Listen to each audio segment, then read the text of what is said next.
kali ini mengetengahkan episode ke-21 dengan judul Panji Ketawang yang Malang. Selamat menikmati.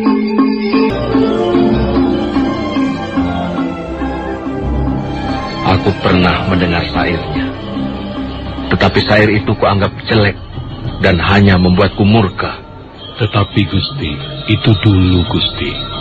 Barangkali saja sekarang dia telah berubah setelah sekian tahun meringkuk di penjara bawah tanah itu.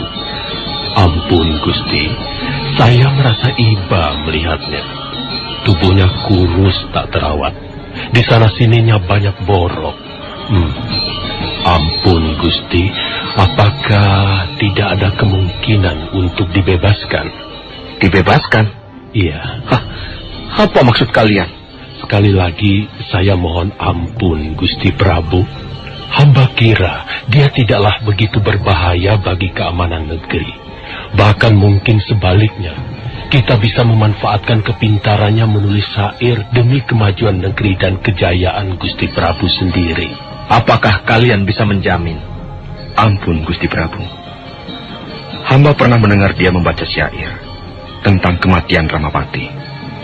Dari mana dia tahu kalau Ramapati terbunuh? Menurut pengakuannya, dia bermimpi bahwa Ramapati nampak kurus, dengan kepala penuh berlumur darah, karena rambutnya yang dicabuti. Wajahnya penuh luka akibat sayatan pisau.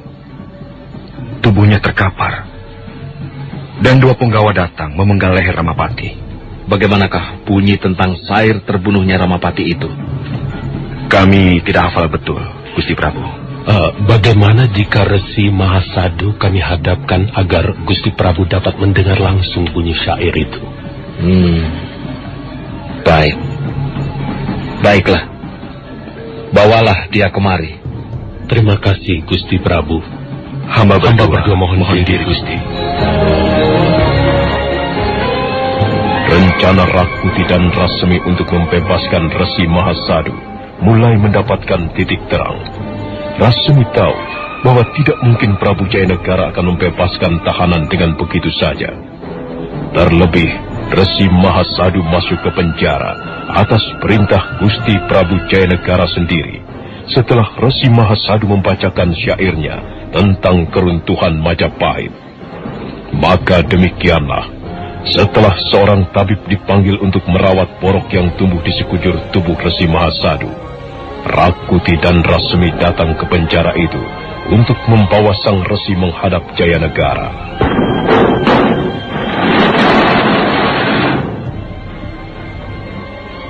Resi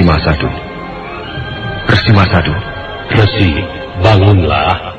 Mari kita menghadap Gusti Prabu Jayanegara. Ayo. Menghadap siapa? Gusti Prabu Jayanegara. Ya. Apa salahku? Sudahlah, berkemaslah. Bukankah kau sudah lama ingin bebas dari ruang yang pengap ini, ya? Mahasadu, Gusti Prabu berkenan mendengarkan syair yang kau bacakan kemarin. Dan bawalah juga syair-syair lain yang isinya meninggikan martabat atau derajat sang Prabu. Benar, Mahasadu. Bacakan itu di hadapan beliau. Jika beliau berkenan, pasti kau akan segera dibebaskan dari ruang jahanam ini. Tetapi hamba... Sudahlah, jangan menangis seperti itu, sudah. Yakinlah bahwa kau akan dibebaskan. Ayo, Mahasadu, jangan buang-buang waktu lagi. Jangan sampai Gusti Prabu menunggu terlalu lama. Prajurit, hamba Tuan, kemari. Dan lepaskan rantai yang mengikat tahanan ini. Hamba Tuan Rakuti. Ayo penyair Tuan. Kemarikan tangan dan kakimu. Nah, sudah. Kaki dan tanganmu sudah bebas. Sudah Tuan Rakuti. Hamba sudah membebaskan kedua tangan dan kakinya. Ya. Sekarang kembali ke tugasmu. Baik Tuan Rakuti. Hamba mohon pamit. Mahasadu, bersihkan tubuhmu dan bersiaplah, ya. Sebentar lagi kau akan kami bawa menghadap ke istana untuk menemui Gusti Prabu Jayanegara. Benarkah? Iya. Benarkah aku akan bebas? Sudahlah, jangan banyak tanya. Bersihkan tubuhmu dan berkemaslah. Arya Dwi Pangga yang memakai nama Resi Mahasadu agak ragu. Namun karena ditunggui Rakuti dan Rasemi, maka dia segera melakukan apa yang diperintahkan.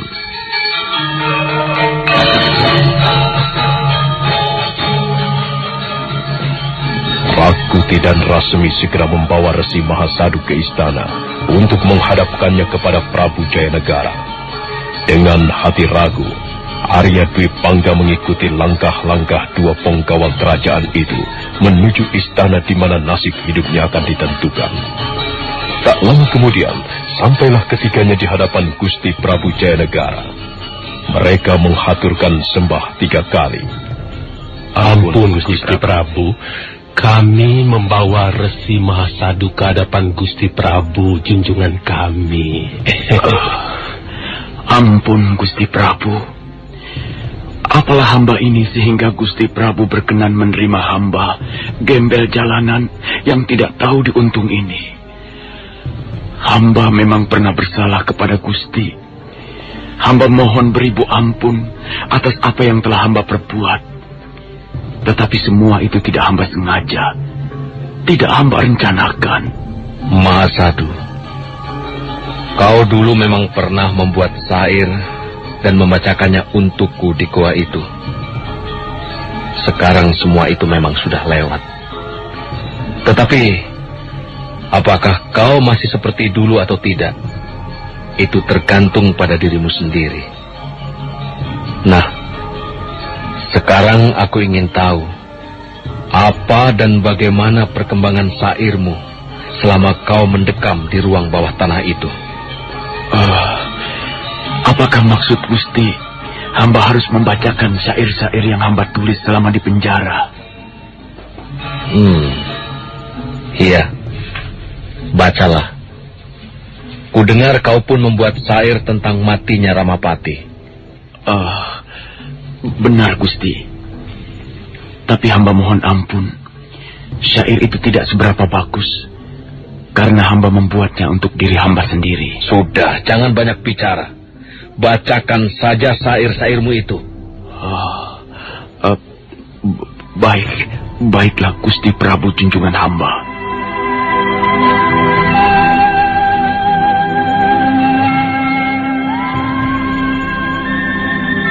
Wahai tangan-tangan perkasa, namamu menggetarkan setiap jana. Kau remas tembok-tembok istana, kau injak semut-semut, namun kehadiranmu dibenci banyak orang. Meski banyak yang patuh, tapi doanya bagai pertapa sakti, dan pada akhirnya kau tergilas oleh ganasnya kenyataan. Bagus. Bagus sekali syairmu itu. Apakah syair ini yang kau katakan sebagai syair kematiannya Ramapati? Siapa yang mengatakan itu, Gusti Prabu? Sudahlah, berterus terang saja. Aku tidak akan menjebloskanmu ke dalam penjara. Nah, apakah benar itu adalah syair kematian Ramapati? Benar, Gusti Prabu. Hamba melihat itu di dalam mimpi, lalu menuangkannya ke dalam bentuk syair. Oh, begitu. Lalu apalagi syair-syair yang kau tulis? Oh ya, tunggu dulu. Apakah kau juga menulis untukku? Hamba tidak berani menulis syair tentang Gusti Prabu. Apakah kau takut mengalami masa lalu itu? Aku tidak akan menghukummu. Kau tahu itu. Nah, bacakanlah untukku. Dengan tangan gemetar, Arya Dwi Pangga membuka daun-daun rontal tulisannya. Dia sadar penuh bahwa inilah saat-saat yang menentukan hidup dan kehidupannya. Arya Dwi Pangga konsentrasi sebentar. Hening berjalan-jalan di antara mereka. Sepi mencengkeramkan kukunya. Desah napas Arya Dwi Pangga turun naik tidak teratur. Namun itu tidaklah lama, karena dia tahu nasibnya ditentukan oleh tulisan tangannya yang sebentar lagi akan dibacakan untuk Gusti Prabu Jayanegara.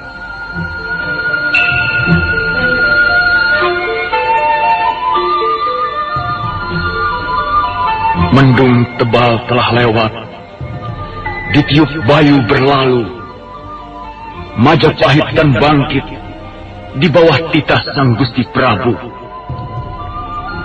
Durjana berjubah hitam telah tergilas oleh ganasnya kenyataan. Tak ada lagi kesesatan, tak ada lagi kezaliman. Gusti Prabu Jayanegara, kekasih setia para dewata, dengan kekuatan Brahma dan Shiva, dengan keagungan yang tiada tara, berderap dan terus berderap, melangkahkan kaki para prajurit, menebas-tebas para pengkhianat, meruntuhkan kezaliman, melenyapkan ketidakadilan. Dan Majapahit, seiring mentari terbit, kan terus berdiri tegak, bak tonggak ditiup badai, bak karang diterjang gelombang.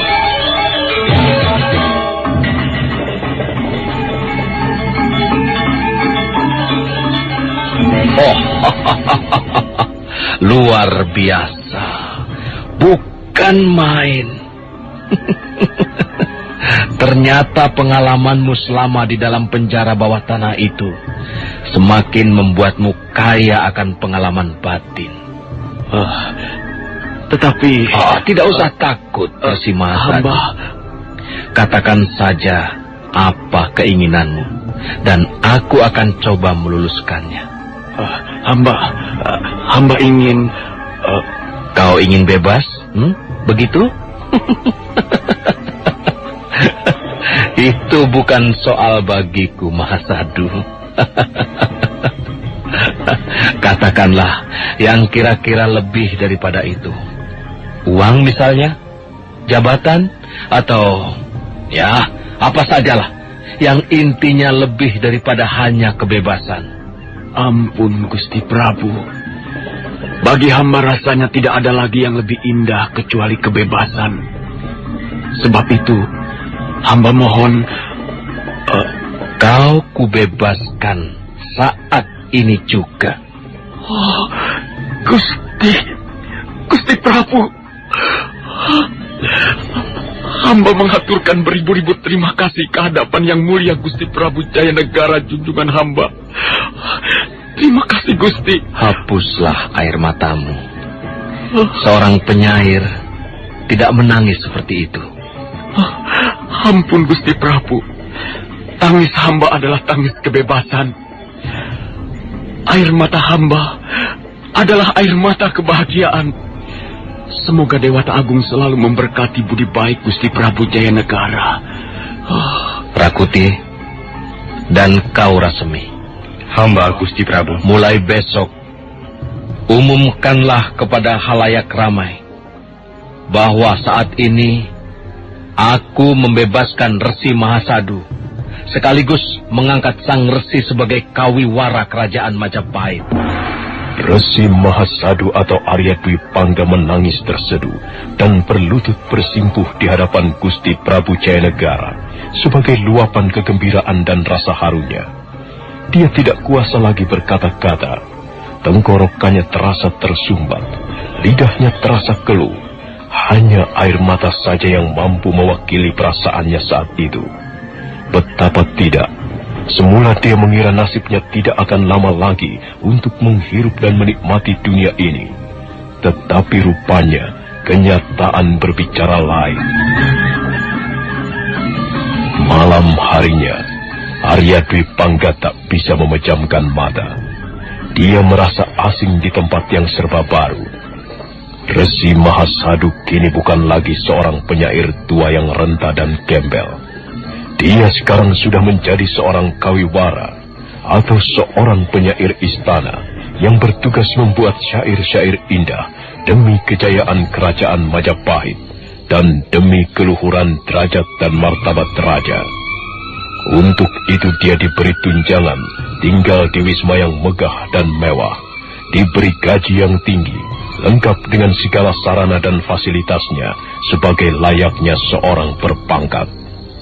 Oh, Sang Hyang Batara Agung, ternyata engkau masih memberikan sedikit kenikmatan dalam hidupku.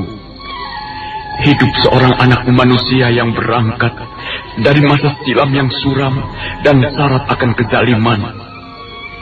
Aku, Arya Dwi Pangga, merasa tidak pantas menerima ini semua daripadamu. Oh, Sang Hyang Batara Agung, puji dan syukur hamba haturkan kehadapanmu di tempat yang tinggi. Sekali-sekali bukan hamba menyangsikan, tetapi apakah benar yang hambamu terima ini? Aku yang buta, aku yang semper, aku yang bermandikan lumpur, noda dan dosa, ternyata masih ada ampunan bagiku, masih ada kesempatan hidup untukku. Arya Dwi Pangga, Arya Dwi Pangga, sepasang pedang kembarmu kini telah berubah menjadi sepasang rontal dan pena. Pedang kembarmu tak lagi haus darah. Sepasang rontal dan penamu kan selalu haus untayan kata-kata. Kata-kata bermakna. Kata-kata yang kan menggores sejarah negara Majapahit. Jayalah Majapahit di bawah genggaman Gusti Prabu Jayanegara. Arya Dwi Pangga terus merenung, berdiam dan merenung. Kata-kata telah tertuang sebagai untayan kalimat.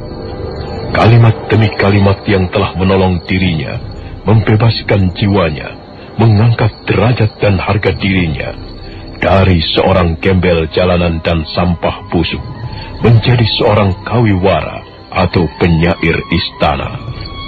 Kutuang dan akan terus kutuang. Kata demi kata tuk kejayaan Wilwatikta. Kutulis dan kan terus kutulis. Kalimat demi kalimat tuk hakikat sebuah negeri Majapahit.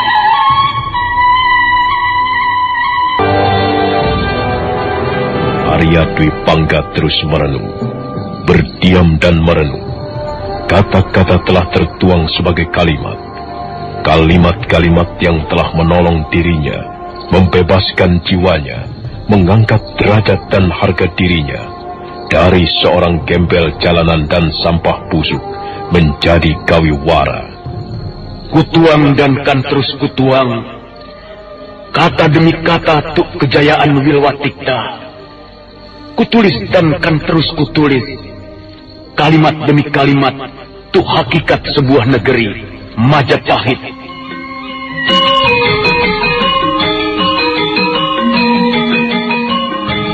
Demikianlah, kini seorang kawiwara telah lahir di istana Majapahit.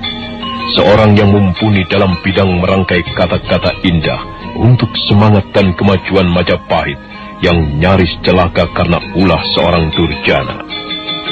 Arya Dwi Pangga merasa nasibnya telah berubah, sebagaimana perubahan malam menjadi siang.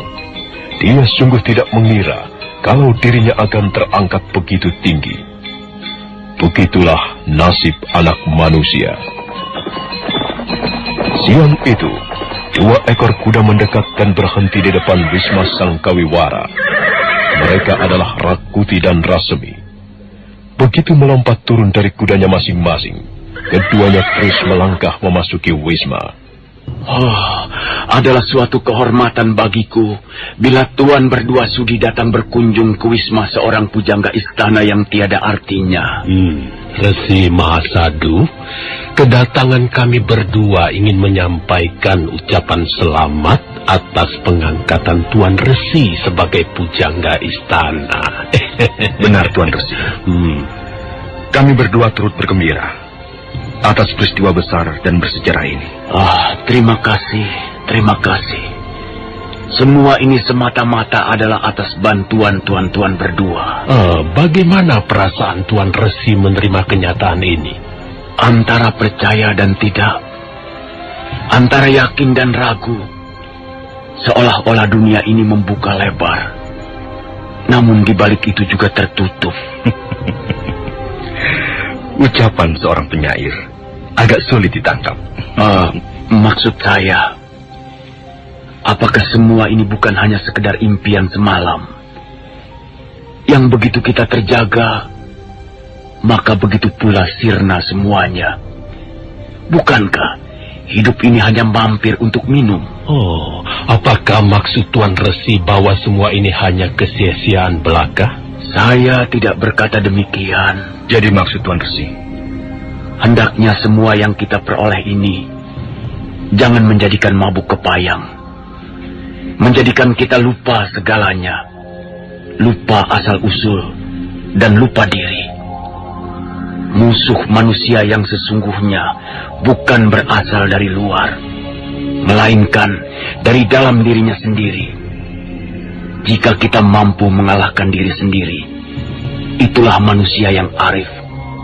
Dan kearifan sangat sulit didapati.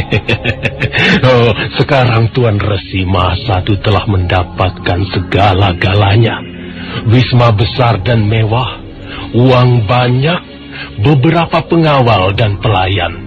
Tuan Resi tinggal bilang bila kita minum tuak legen bertiga.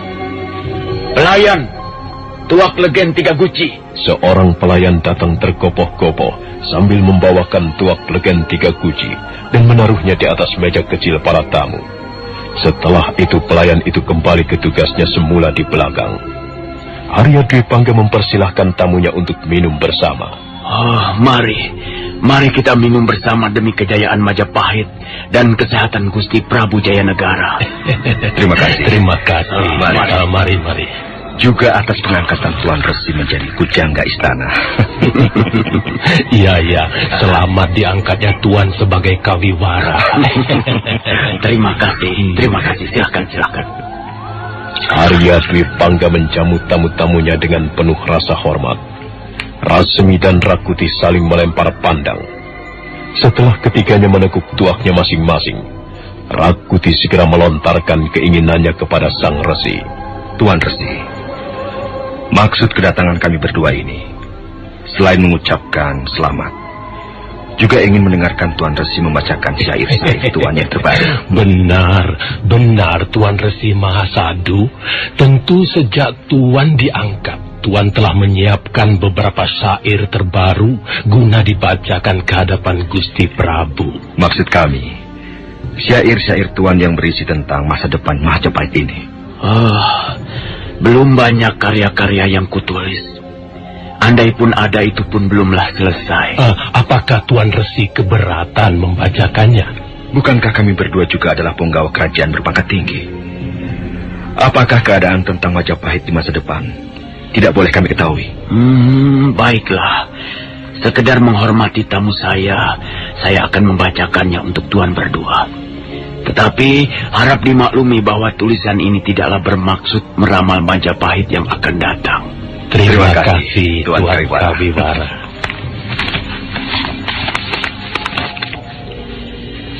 Burung pipit terbang melayang, melintas padang selayang pandang. Di luar nampak ada ketentraman, namun sesungguhnya hanyalah api di dalam sekam. Berduyun mereka datang, berduyun pula mereka pergi. Suasana ketidakpastian akan datang, namun secepat itu pula akan terusir pergi. Oh, Wilwatikta, mengapa selalu ada air mata di wajahmu? Mengapa selalu ada luka di tubuhmu? engkau merayap jatuh dan bangun, merayap dan jatuh bangun lagi, meski pada akhirnya kau akan bangkit, tegak kokoh kembali. Namun perjalananmu penuh onak dan duri.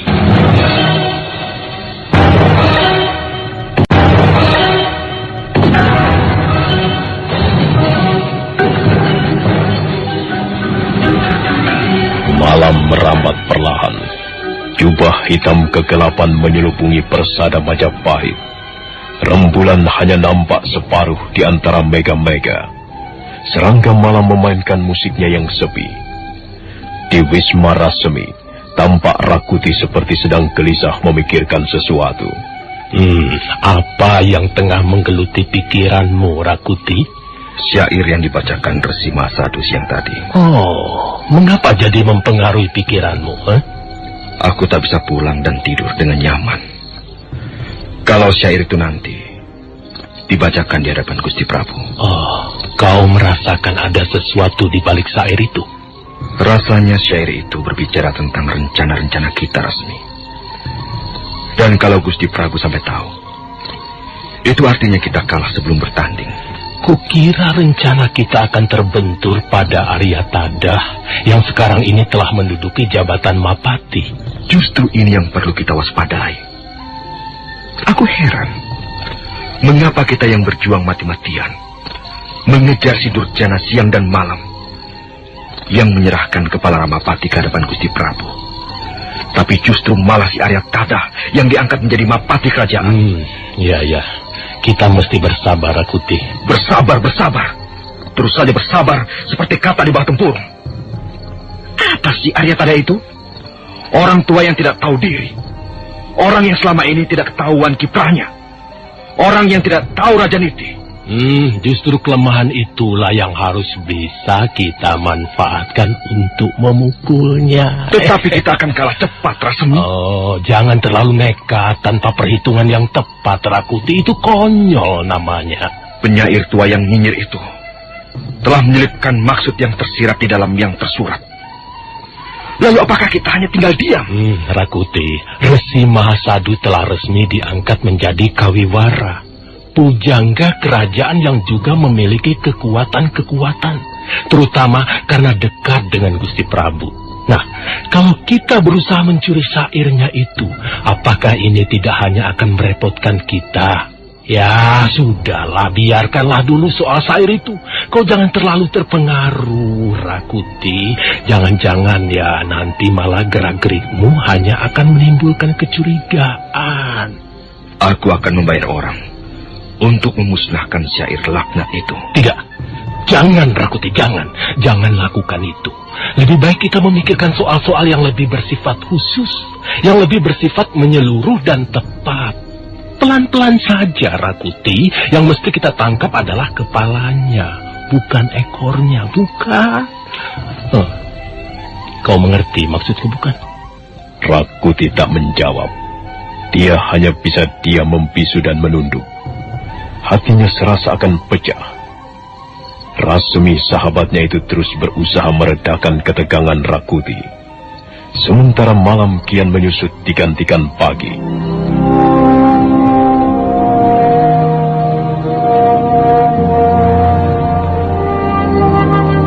Pagi itu, Arya Dwi Pangga masih bersimpuh duduk di meja kerjanya untuk menyelesaikan beberapa larik syair terbarunya. Dan memang, sejak dia diangkat menjadi Kawiwara Istana, pekerjaannya tidak lain hanyalah merangkai kata-kata indah untuk kejayaan dan kebesaran raja. Sudah semalaman dia duduk menekuni rontal-rontal di hadapannya. Rambutnya kusut masai, wajahnya tampak agak kepujatan.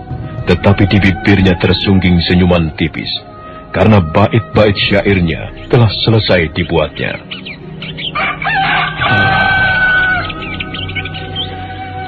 Sudah semalaman penuh aku bekerja menyelesaikan syair-syair ini. Ada rasa puas dan lega memenuhi batinku. Gusti Prabu tentu akan gembira jika beliau berkenan mendengarkan syair-syairku yang terbaru ini. Kiranya layak kalau aku menumpahkan seluruh sisa hidupku pada bait-bait syair demi kejayaan dan kebesaran Gusti Prabu Jayanagara. Karena beliau telah memberiku pangkat yang cukup tinggi, gaji yang besar, dan wisma tempat tinggal yang begini megah dan mewah. Tetapi biar bagaimanapun, aku akan tetap setia pada hati nuraniku sebagai penyair. Aku akan menjadi trompet zaman, saksi-saksi zaman di mana sekarang ini aku hidup. Bukankah penyair adalah anak zamannya? Arya Dwi Pangga, Arya Dwi Pangga. Ternyata kau masih bisa berguna untuk Majapahit. Ternyata kau tidak lagi menjadi sampah busuk. Tetapi sudah puaskah kau dengan hidupmu sekarang ini? Sudah layakkah kau sebagai manusia sebagaimana manusia lainnya? Benarkah tidak ada kekurangan lagi dalam hidupmu? Sudah sempurnakah kau, Arya Dwi Pangga? Tiba-tiba batinnya menyapa lain. Semacam ada tuntutan yang kini tengah memberontak. Arya Dwi Pangga terkesiap. Seluruh tubuhnya merinding. Dan dia seperti merasakan ketakutan yang teramat sangat. Arya Dwi Pangga, Arya Dwi Pangga. Kau sebenarnya seorang pengecut. Kau hanya berpuas diri saja. Kau lari dari kenyataan. Sesungguhnya lah kau masih asing. Paling tidak asing oleh dirimu sendiri. Di mana anakmu? Di mana istrimu? Di mana? Di mana? Di mana? Tidak! Tidak! Tidak!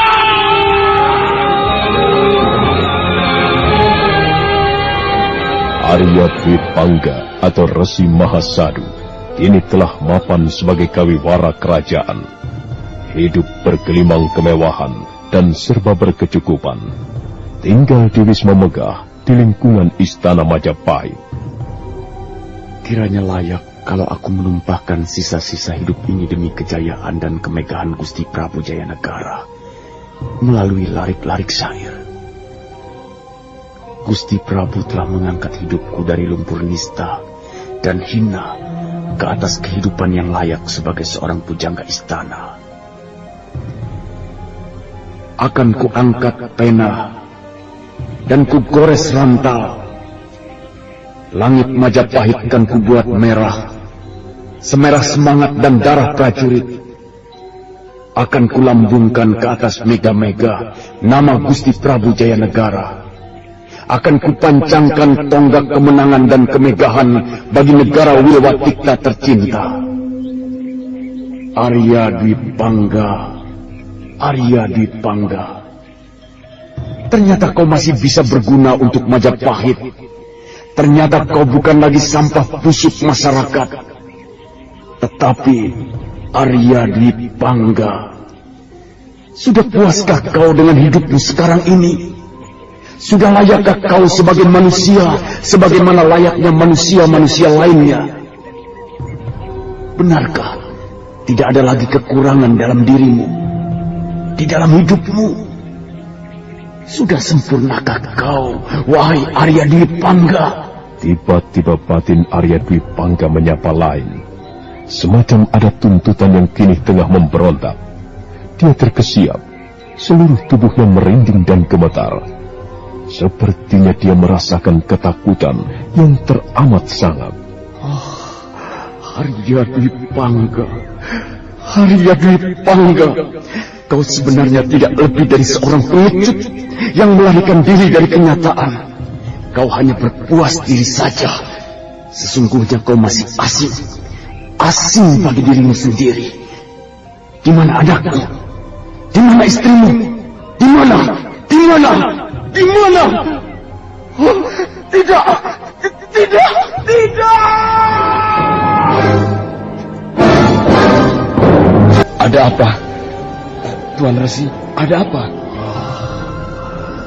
Tidak. Tidak ada apa-apa. Oh, tetapi tadi Tuan Resi berteriak-teriak. Iya, betul Tuan. Apakah ada pencuri masuk ke wisma? Di mana arahnya? Biar kami menangkapnya. Tidak. Tidak ada pencuri, tidak ada perampok, tidak ada penyusup. Tapi mengapa tadi Tuan... Tidak ada siapa-siapa. Kami diperintah oleh Gusti Prabu untuk selalu berjaga-jaga di sekitar Wisma Tuan Resi. Ya, keselamatan Tuan Resi menjadi tanggung jawab kami para prajurit jaga. Iya, tetapi tidak ada apa-apa. Sudahlah, kalian kembali saja pada tugas kalian. Baiklah kalau begitu. Hamba mohon diri. Kedua prajurit jaga itu kembali melangkah keluar. Arya Dwi Pangga meremas-remas rambutnya yang panjang dan kusut masai. Dia kembali duduk tersimpuh di depan meja kerjanya. Tubuhnya lunglai, seperti dilolosi seluruh persendiannya. Dua prajurit jaga masih tidak mengerti tingkah majikannya yang dirasanya sangat aneh. Mereka saling berpandangan. Aneh sekali Tuan penyair itu. Apakah dia mulai gendeng? Berteriak-teriak sendiri tanpa tahu apa sebabnya. Ya, konon kabarnya begitulah cara seorang penyair mencipta karya-karyanya. Yang benar saja. Nanti kalau kebablasan itu bagaimana? Loh, kebablasan bagaimana maksudmu? Lah, uang mirip-mirip orang gila begitu. Nah, kalau jadinya benar-benar gila, kan repot kita. Ya, tidak jauh beda dengan kita. Setiap hari tugas jaga terus. Berdiri dari pagi sampai sore. Apa kau tidak takut kebablasan? Kalau kita kebablasan bagaimana? Ya, kan tidak jauh beda sama itu tuh. Tuh, arca batu yang bertengger di depan gapura itu. Bisa saja kamu itu. Makanya, jangan suka melecehkan pekerjaan orang.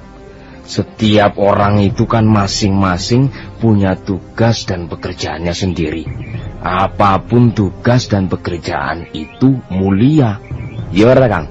Iya. Asal jangan jadi maling. Iya ya. Kita sendiri baru bisa merasakan hidup kalau keadaan negara aman. Coba kalau negara dalam keadaan darurat perang, kita kan pasti hidup dengan was-was ya. Ya, kita akan selalu dicekam pertanyaan. Besok masih bisa melihat matahari atau tidak ya? Nah, itu namanya resiko dalam memilih pekerjaan, Kang. Diam-diam kau pintar juga ya. Sudahlah, Kang. Jangan memuji dan mengobrol terus. Salah-salah ada penyusup masuk kita tidak tahu. Wah, iya. Ayo, baiklah. Kita berkeliling wisma. Ayo. Ayo.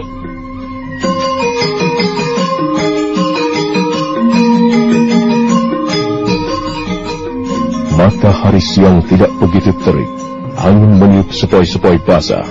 Semilir membuat siapapun di siang itu terkantuk-kantuk.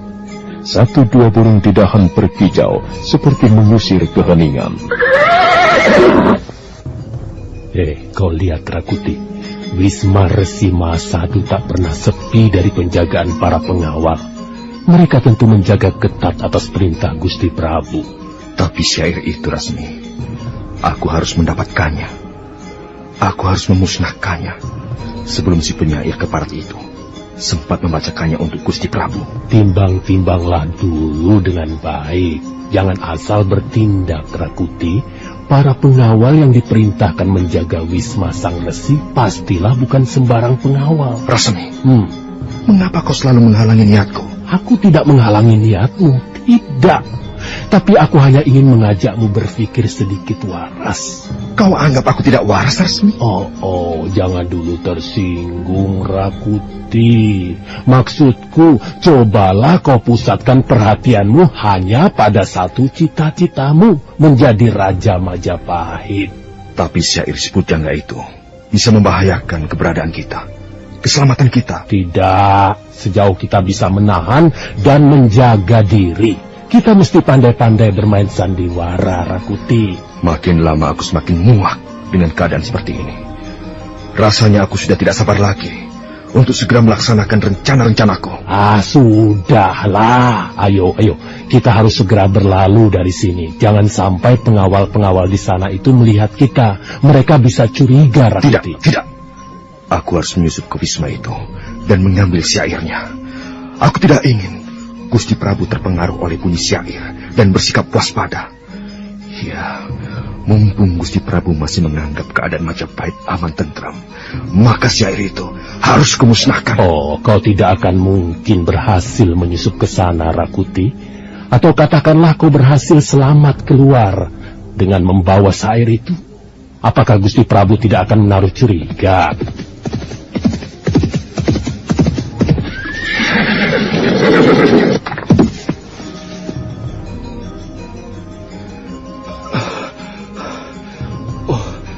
Tuan Rasmi dan Tuan Rakuti. Saya kira siapa, Tuan? Kau dari mana, prajurit? Saya dari Istana Gusti Prabu. Beliau berkenan memanggil Tuan Resi Mahasadu datang ke istana untuk membacakan syair-syairnya. Begitu. Baik, lakukan tugasmu.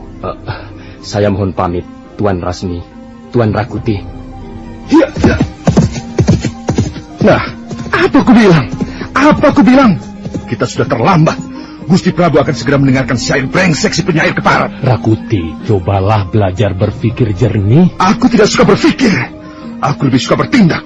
Berpikir dan menimbang-nimbang itu adalah pekerjaan perempuan. Nah, itulah kelemahan dan kekuranganmu. Cita-citamu tidak akan tercapai kalau tidak melalui pemikiran dan pertimbangan-pertimbangan yang matang. Sebab itulah aku membantumu, Rakuti. Aku tahu kau memiliki ulah kanuragan yang tinggi, sementara aku hanya sedikit memiliki ilmu Rajaniti. Tetapi kalau dua kekuatan ini kita padukan, mustahil semua rencana akan gagal, Rakuti. Rakuti, kau mengerti maksudku bukan? Rakuti hanya bisa diam. Matanya menerawang jauh memandang ke depan. Seolah di sanalah letak masa depannya. Istana Majapahit.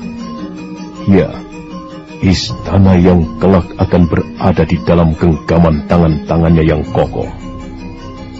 Rasmi lalu menggelengkan kepala, mengajak Rakuti segera berlalu dari situ. Rakuti tetap diam.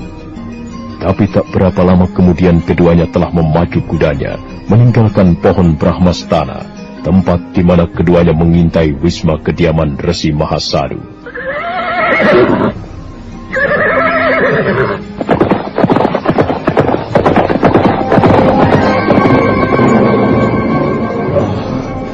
Ampun Gusti Prabu junjungan hamba. Hamba datang menghadap sesuai titah Sang Prabu. Iya. Aku sudah ingin mendengarkan syairmu yang terbaru, Resi Mahasadu. Sebelumnya hamba mohon ampun Gusti Prabu.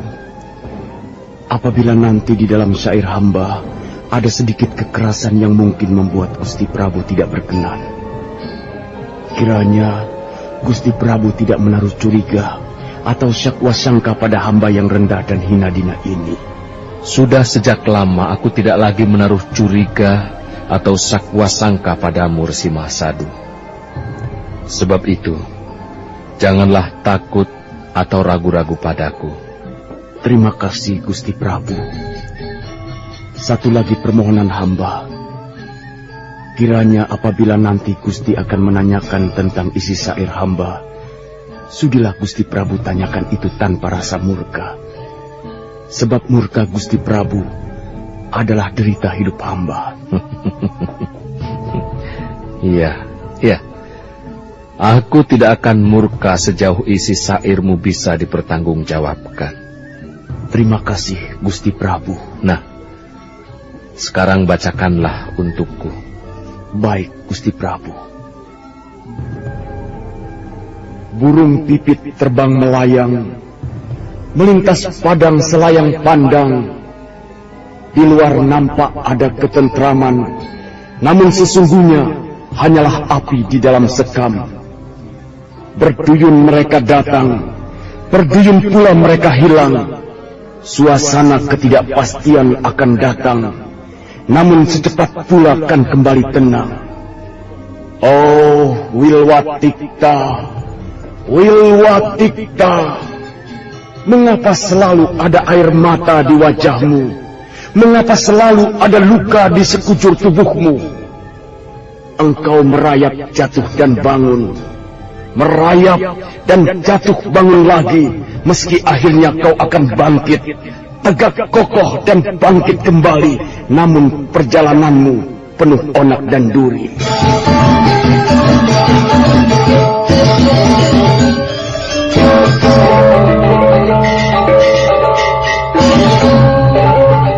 Demikianlah syair hamba yang terakhir, dan hamba mohon Gusti tidak menjadi murka oleh karenanya. Apakah isi syairmu mengatakan keadaan Majapahit kini dan yang akan datang? Kurang lebih demikianlah, Gusti Prabu. Coba jelaskanlah secara rinci.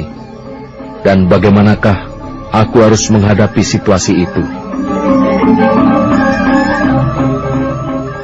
Siang yang tenang itu, Resi Mahasadu berkenan menghadap Gusti Prabu Jayanegara untuk membacakan syair terbarunya. Gusti Prabu tampak sudah tak sabar ingin mendengar syair-syair Resi Mahasadu sang Kawiwara. Burung pipit terbang melayang, melintas padang selayang pandang. Di luar nampak ada ketentraman, namun sesungguhnya hanyalah api di dalam sekam. Berduyun-duyun mereka datang, berduyun pula mereka hilang. Suasana ketidakpastian akan datang, namun secepat pula kan kembali tenang. Oh, Wilwatikta, Wilwatikta, mengapa selalu ada air mata di wajahmu? Mengapa selalu ada luka di sekujur tubuhmu? Engkau merayap jatuh dan bangun, merayap dan jatuh bangun lagi, meski akhirnya kau akan bangkit, tegak kokoh dan bangkit kembali, namun perjalananmu penuh onak dan duri. Ampun Gusti Prabu, demikianlah syair hamba yang terbaru. Mohon Gusti tidak menjadi murka karenanya. Nampaknya syair itu mengatakan keadaan Majapahit kini dan yang akan datang. Kurang lebih demikianlah Gusti Prabu. Dapatkah kau jelaskan secara terperinci? Dan katakan apa yang harus kulakukan untuk menghadapi situasi itu?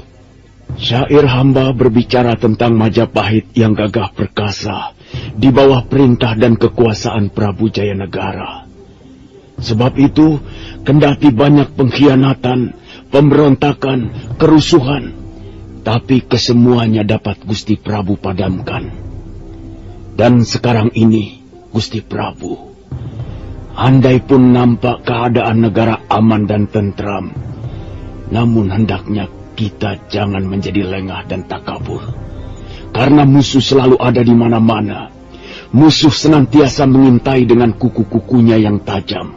Apakah menurut pengamatanmu sekarang ini masih ada musuh-musuh yang berkeliaran? Hamba kira demikian, Gusti Prabu. Sebab musuh bukan hanya Ramapati seorang. Masih ada Ramapati-Ramapati lainnya yang haus kekuasaan. Dan haruskah aku mencurigai setiap orang? Tidak harus demikian, Gusti. Namun kita patut waspada dan siap sedia setiap saat. Barangkali musuh yang kali ini atau nanti akan melebihi Ramapati. Kita memang tidak tahu. Namun tidak ada salahnya jika kita tetap waspada dan eling.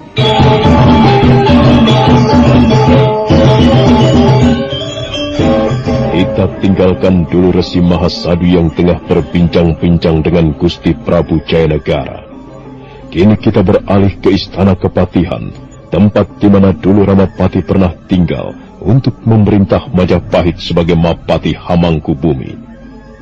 Majapahit sejak Ramapati tiada, baik jabatan maupun kedudukannya, kini digantikan oleh Aryatada. Demikian pula Istana Kepatihan, kini didiami oleh pejabat baru itu.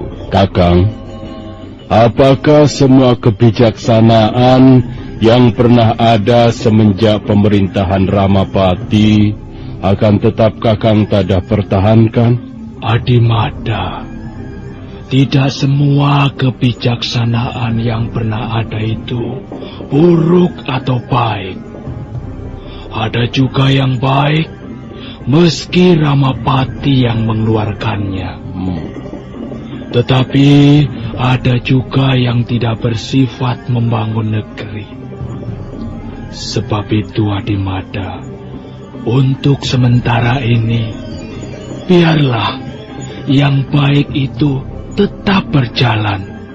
Sedang yang buruk jelas harus kita perbaiki, Kakang, apakah semua itu harus seizin dan sepengetahuan Gusti Prabu Jayanegara? Semua kebijaksanaan pemerintahan harus terus seizin dan sepengetahuan Gusti Prabu sebagai Raja Majapahit. Bukankah beliau junjungan kita semua? Aku tidak ingin menjadi Ramapati kedua, Aku tidak ingin memanfaatkan kesempatan di dalam kesempitan. Aku tak ingin memancing di air keruh. Camkan ini, Adimada. Sebenarnya kita ini hanya abdi negara yang bekerja hanya demi negara. Jangan sekali-kali kita bekerja mengharapkan pamrih. Sepi ing pamrih, rame ing gawe. Hidup ini hanya mampir untuk ngombe, Adi. Sebab itu, selagi hayat masih dikandung badan, kita mesti berbuat baik dari yang paling baik. Berikanlah pada Majapahit apa yang dapat kita berikan. Kakang, apakah pemerintahan Ramapati tidak membekas di hati masyarakat? Mungkinkah sekarang ini masyarakat sudah bisa normal tanpa ketakutan akibat yang ditimbulkan semasa kekuasaannya Ramapati dulu, Kakang? Kita memang tak perlu terburu-buru, Adimada. Biarkanlah waktu yang akan berbicara. Kita ini hanya bisa mencoba berbuat sesuatu untuk orang banyak. Iya, Kakang. Aku kira lama-lama mereka pun akan sadar dan kembali hidup normal. Kakang, istana kepatihan ini masih ada bau-bau Ramapati, Kakang. Iya, aku pun merasakan itu. Terutama bau-bau tentang kelicikannya, kekejamannya, dan niat-niat busuknya itu. Tapi sudahlah, itu semua akan segera hilang seiring waktu berlalu. Kita tak boleh hidup untuk masa lalu, tetapi untuk masa depan, Adi. Dan satu lagi, Adimada, jangan hendaknya kita membenci siapapun juga. Terlebih orang itu sudah tidak ada. Ampunilah semua kesalahan-kesalahan yang pernah dilakukannya.